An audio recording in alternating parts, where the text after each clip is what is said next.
Welcome to Business Mentorship, Keeping It Real. I'm Trish Tonai, founder and host for the series, where we feature entrepreneurs and enterprise leaders who participate in shareyourstories.online. Today, we have a returning guest. I'd like to introduce you to Richard Stevens, who has published 13 books since 2018 as a fantasy epic writer.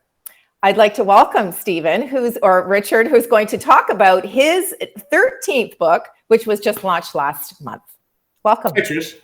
Thanks for having me. I don't know why I want to call you Stephen. You know why? You kind of remind me a little bit of my younger brother, and his name is Stephen. So for some reason, you look like a Stephen to me, not like a Richard. So welcome. You know, it's funny because my last name always gets misspelled. It's spelled with a PH, and everyone spells with a V. Even in my graduation diploma, my school spelled my name wrong. Oh, wow. Yeah. Oh, wow. So I often get Steve a lot. It's just because it seems like I have a first name for a last name. A first name and a last name. I just answered anything. So I'm okay with that.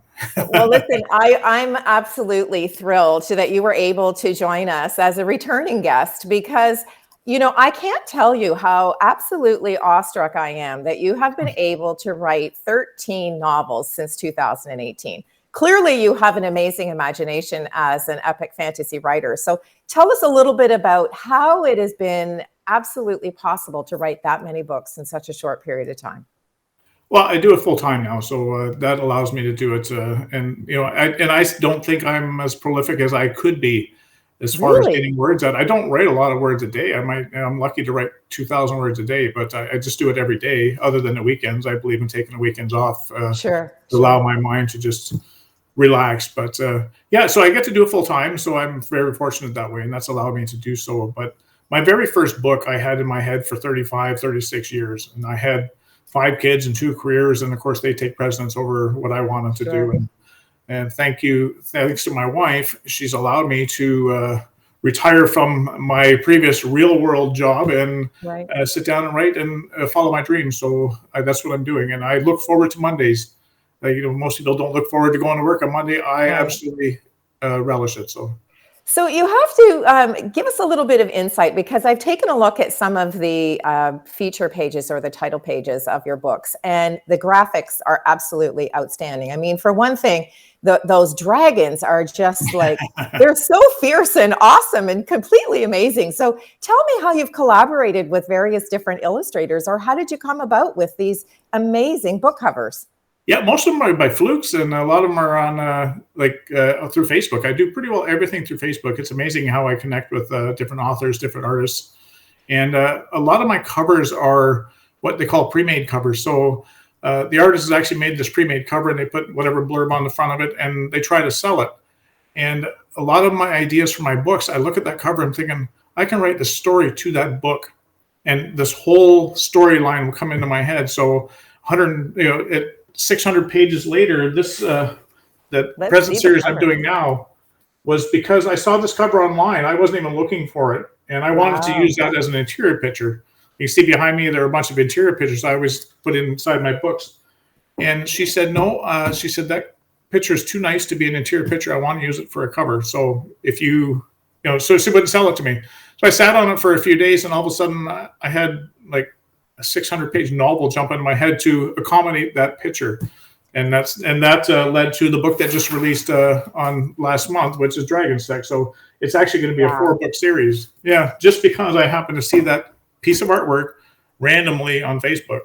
So that's what kind of inspired you then. I find that really interesting, that the visuals of something done that someone has done from their imagination and artwork actually has inspired you in your imagination to write a story. How cool is that? Well, it's really neat. And you know the old saying that a picture is worth 1,000 words. Well, in my case, a picture's worth 150. 600 words. That's really fantastic. Now, so the various different books in the series. So, okay, you've got 13 books. Are they all interconnected in some way, or are they a series that within the series, so to speak? They're all in the same universe. So I call it the Soulforge universe. And so it goes over about a 2,000-year story arc, but I write them in trilogies. So each trilogy starts and ends someone's story. So Rika's, The Legends of the Lurker is all about this lady named Rika, and it's all about her quest to save the dragons from the king. So you'll get invested in the characters in book 1, and her story will end in book 3, and you'll never see Reek again. Some of the longer-lived characters like dragons and elves, they might sneak into different books, but I don't want to spoil that to anyone.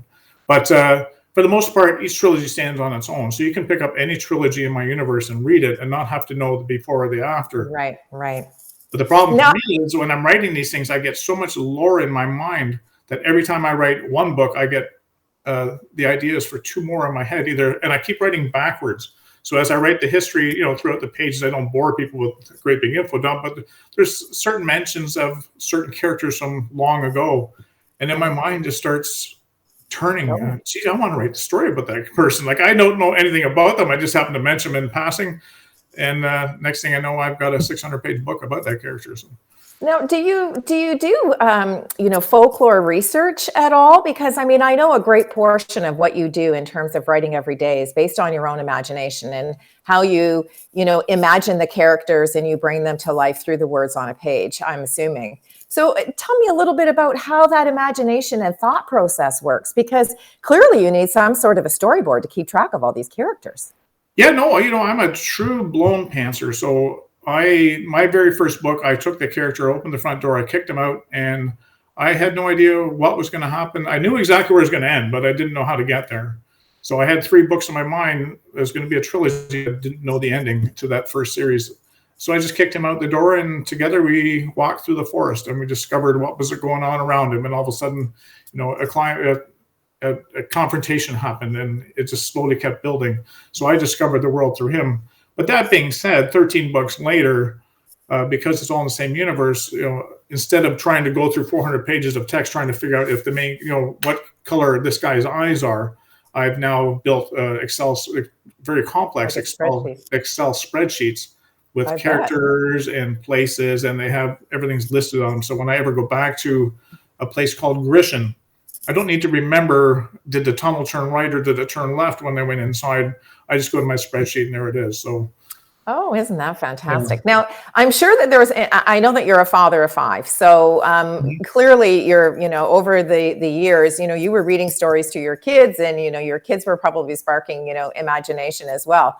Tell me a little bit about when you were a child, because I'm sure there's lots of folks in our viewing and listening audience who either may have a child or a niece or a nephew who has a really wild imagination. And, as a parent, how do you start to harness that creativity? So what did you do when you were a child and you had this obviously amazing imagination?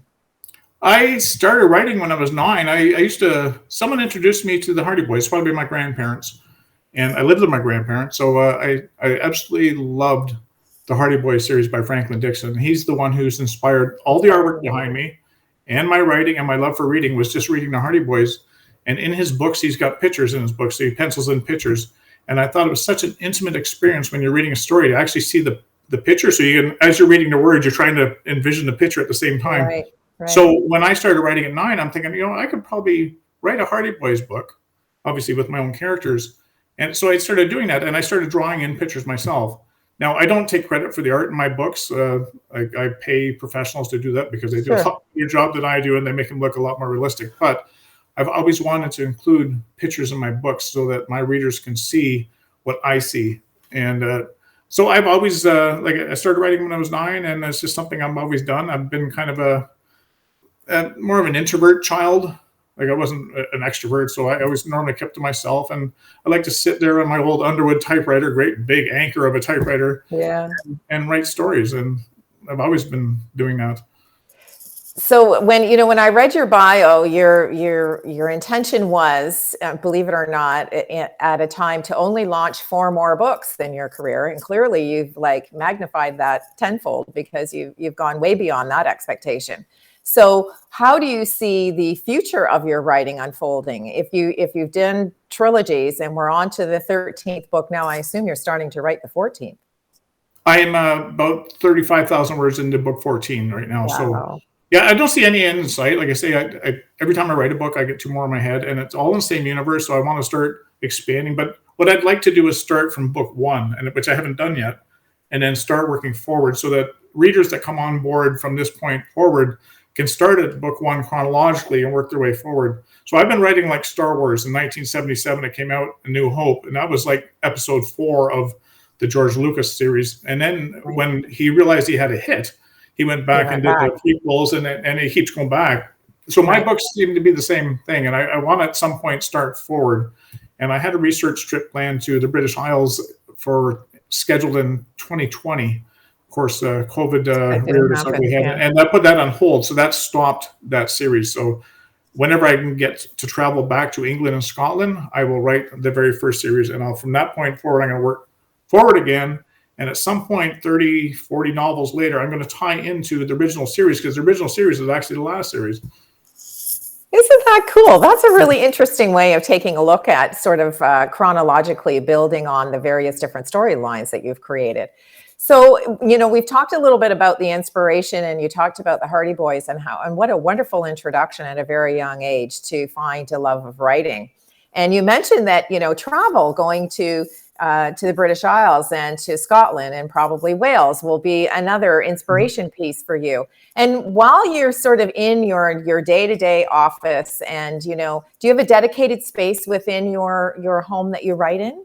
I do. I'm in it right now. So my pictures used to be before me, but because I do the Legends, Lurking for Legends on Tuesday, you've been on, Right. and I do live reads and stuff like that. I wanted my pictures to be behind me, so that the viewers will see the pictures behind me. It kind of gives it a nice atmosphere, and I can just spin around and look at them whenever I want. But yeah, so I've been blessed with a nice big office I share with my wife, but it's big enough that we leave each other alone, and it works out quite well.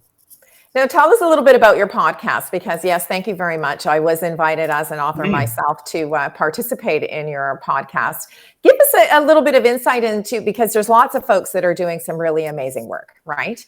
And, Christy is your partner in the podcast. So tell me a little bit about what inspired you to actually start the podcast series with Christy and some of the guests that you have on your show. I am, like I say, I'm an introvert, and I'm very shy. I'm not a very good speaker at all. I've been asked to do several speaking events, and I can't sleep when I get asked to do that, because I get so nervous. And there's an author in the States who does these live reads, and he does it, and he's got a speech impediment and everything else, but he just does it. And I was so inspired by that, and I'm thinking, you know what, I can do that to it. And I've gotten over the fact that I don't have to be a good speaker to speak, right? And so even coming on here today, you always, you're a little jittery at first, but I've got over that, and I've got over myself. So I'm not worried anymore about what people think. I used to always worry about what people think about me all the time, and I'm finally, I'm 56, so it's taken me a long time to get there. But because of that, I just decided that I wanted to start interviewing people, especially from the indie world, because it's so hard for us to get an audience. It's because there's so many millions of books out there, so many millions of great books and millions of bad books, and the world's got to weed through them. So chances of anyone seeing Richard H. Stevens, they're probably not going to. And so by doing this broadcast with Christy, we invite anyone from any kind of publishing world, but especially the indie publishing world, to come on and just talk a bit about themselves. Just put their name out there. And no, we don't have a crowd of or a viewing audience of millions that are going to get you seen, but it's just that little extra thing. So it's almost like the rule of 7, that you got to be seen 7 times. An advertisement's got to be seen 7 times before it starts to take root. And all of a sudden you think, I've heard of Tristan before. What was that? And then you start looking into her, and that's how you get to know her. So it's just a nice way to give back to community, because the community's been so amazing for me. Like, I would never be where I am now without the writing community behind me, because it's scary, it's daunting. There's so much to know, especially as an indie. That's so true, because one of the things that we say is when we talk about mentorship, we can, I always use a quote when I'm speaking, and that is, you never know who's watching your story and being inspired.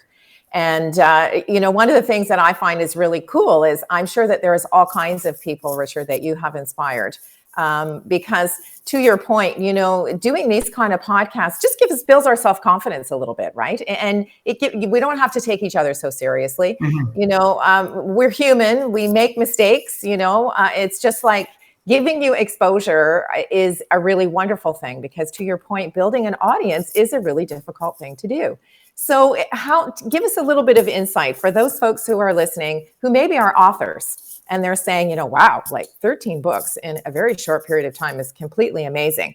And how do you build an audience? How do you start to do that? You mentioned Facebook, and you've got your podcast. Is there any other little tips that you can give to authors who are maybe just starting out to kind of go, wow, where do I start? Like, I have no idea what to do. Yeah, you know what? I'm certainly no expert when it comes to marketing myself, and luckily Caroline's starting to take that over for me. But I truly believe that, and this is what we're going to come into at the end here. And so, but you have to believe in yourself. Yeah, and until you believe in yourself, you can't expect anyone else to. So, get yourself out there. Don't be afraid, and you're only as good as what you're writing today. Don't think that you're going to be writing the next Pulitzer Prize novel, because realistically you're probably not. But right. don't let that deter you. You're as good as you are with what you're writing today. People always ask me, what's your favorite book that I'm writing? And I always say it's the one that's on my computer. It's not even out yet. I always think that I'm as good as the book that I'm writing. And as an author, hopefully we're learning and growing our craft as we go forward. So each book is just a little bit tighter, a little more concise. The storytelling is just a little bit nicer, so that a lot of people want to buy Soul Forge first because that's the first book I wrote. And inside my head, I'm going, oh, don't buy that, because I don't like that one anymore. My baby. It's always going to be my baby. It is not my best written book. So if you're a new reader, I'd rather you read something more recent that I think reflects my writing more. And so you're not put off and say, well, I'm never reading that guy again. Right. Yeah. Well, I want to really thank you very much, Richard, for spending some time with us, because, it's really very fascinating to hear other people's stories. And it's really amazing that your 3 words of advice to folks are believe in yourself. And I really want to mention, because we've had a few comments, because this is live, we've had a few comments that have been popping up on my side of the screen. And I just want to read a quote in terms of mentorship. And this is from Louise, and she says, Richard has inspired me to venture outside of my comfort zone. He's been an inspiration to me from the beginning. And then your partner in crime, Christy, has also chimed in and said, so many writers can relate to Richard's story. So I really want to thank you very much for spending some time with us today and giving us a little bit of an introduction to the person behind the logo. So thank you very much. No, thank you. And as far as Louise goes, it's all about paying it forward. I was inspired by people before me who helped me through it. And, being a published author is such a scary thing, because it's your heart and soul that you're putting out there. And, you hate to be judged, and until you can get yourself beyond that point. I think most authors just never publish a book because of that. So it's a shame. Well, we certainly want to thank you for taking the leap of faith and sharing with us 13 of your novels. So thank you very much, Richard. Thank you for having me on, Trish. I appreciate it. And to our viewing and listening audience, thank you so much for spending some time with us in this edition of Business Mentorship, Keeping It Real, where we've introduced you to the person behind the logo and really given you a little bit of insight into what it takes in your imagination and how you too can believe in yourself and pursue your own dreams and passion. Thank you so much for joining us. Thank you.